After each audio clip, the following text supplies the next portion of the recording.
Hi Taurus, this is Jav. Welcome po sa ating channel. By the way Taurus, this is timeless reading. Gamitin ang reading na ito bilang kabayin lamang. Kung naka-resonate kayo, comment down. Tandaan, Taurus, ito ay general reading. Kunin nyo lang po kung ano ang naka-resonate sa iyo. This is for you, Taurus.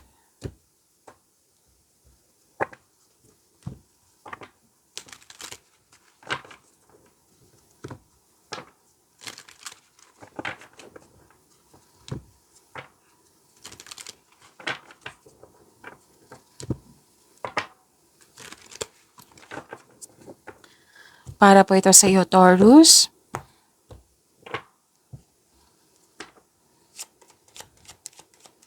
Maraming salamat po sa inyong patuloy na suporta, sa mga nag-donate, sa mga hindi nag-skip ng ads, maraming salamat po.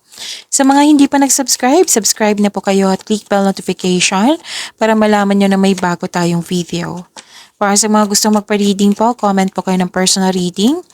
Again, comment kayo ng personal reading and check ma-reply sa comment section.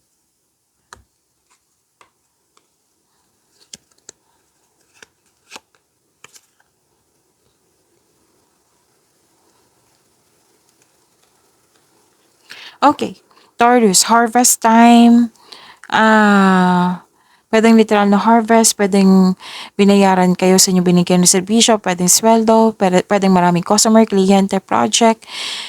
At may nakita ko dito may naalala kayong about sa disconnection. Dalawang card kasi nagsabi dito, Taurus, na may loss of connection, may loss or loss of things or loss of opportunity na nagbigay ito ng sadness sa iyo or worry sa iyo. So, sana mo overcome mo yan. May nakita naman akong aksyon dito. Pwedeng bibisitahin mo siya. Kung disconnection to sa isang tao ha. Kasi may balak kang bibisitahin or may bisita ka. Oo. Basta po may dumating sa inyo na opportunity na bibigyan mo siya ng agarang aksyon or reaksyon.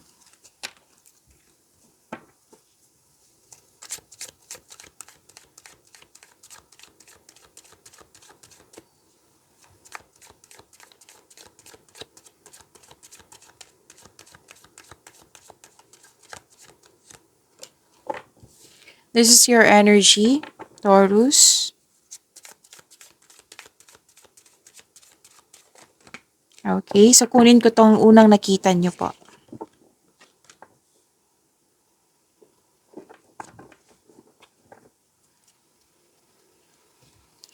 Kung may napansin kayo na repeating message, yan po yung pinupush ng course sa inyo. Like for example, nanood kayo sa inyo first half of the month of October, monthsary, weekly gabay tarot reading at dito din at may napansin kayo na repeating message.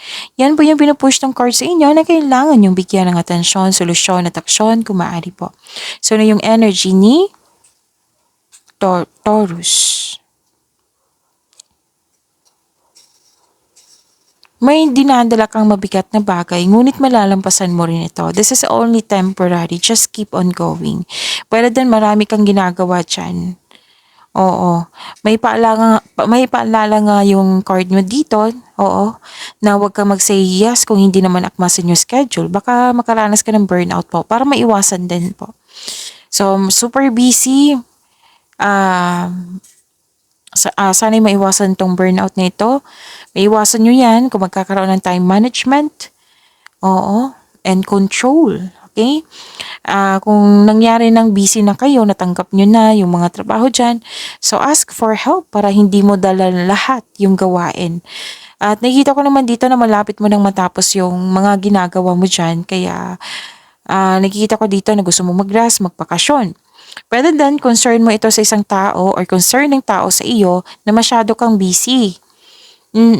So, nakikita ko naman dito na busy kayo kasi ang ilan sa inyo, breadwinner. Maraming umaasa sa iyo. Nagbibigay ng pressure. Pwede din may nagbibigay ng pressure sa iyo. Relying on you for emotional and financial support. So, huwag kayong mag-alala kasi nakikita ko naman dito na ma-overcome niyo po ito, Taurus.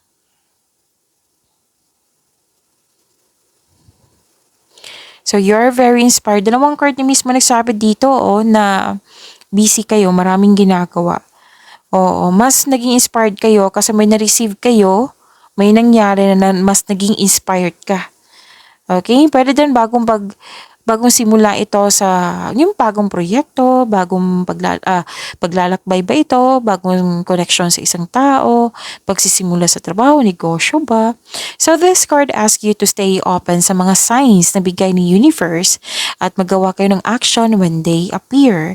So may chance dito maglakbay kayo sa malayong lugar or abroad ito. Kung nasa abroad kayo, pwedeng magbakasyon kayo. So, ito ang oras na kumilos ka na at isagawa ang matagal mo ng plano. Lumabas kasi to eh. This is a go signal. Okay?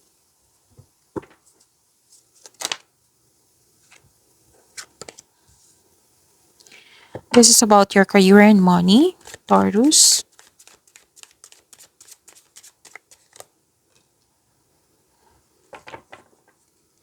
Ang ganda nito, Taurus, kasi this is money luck. Luck.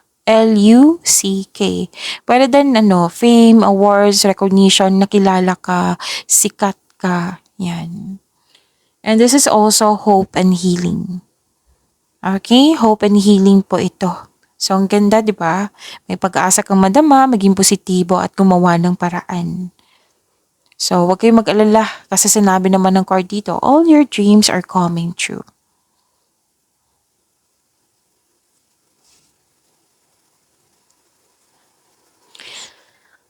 Okay, maraming ideas. Very inspired kayo ngayon na may plano ka ng magdagdag investment. Oo, dagdag investment. Nagplano ka ng dagdag investment para magkaroon ng financial growth. Mas lumaki ang pangarap mo kaya may plano ka ng, yun nga, karagdagang investment or promotion ito. Mga planning to eh. Pag muni-muni, nagmuni-muni ka, nag-iisip ng mga plano pangarap sa buhay, nag-iisip ka ng mga desires sa buhay.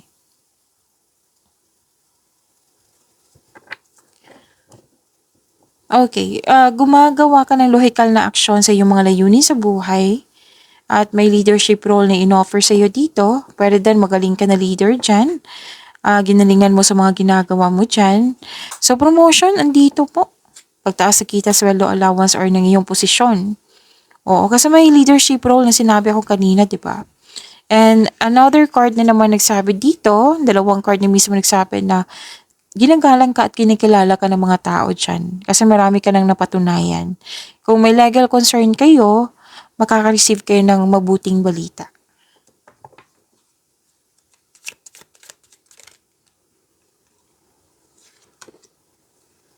This is about your love life, self-love, partnership, and romance.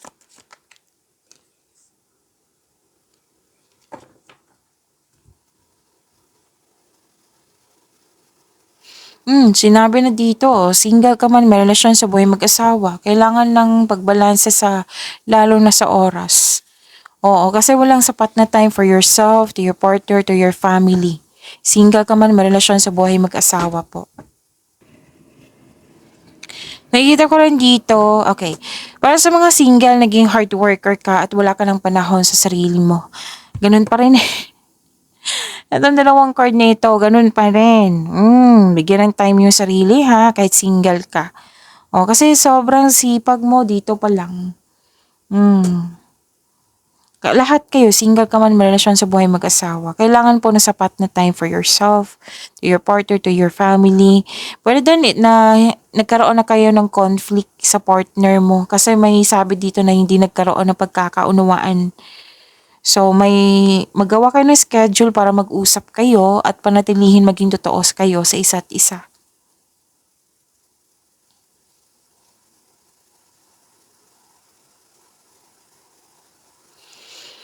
Okay, sa mga single dyan, may parating na romantic partner na papasok sa inyong buhay at very excited kayo dito. Oh. Lahat kayo, may matatanggap kayong date, may nag-ask ng date sa iyo or event invitation to. May ilan sa inyo mamimit mo siya via travel.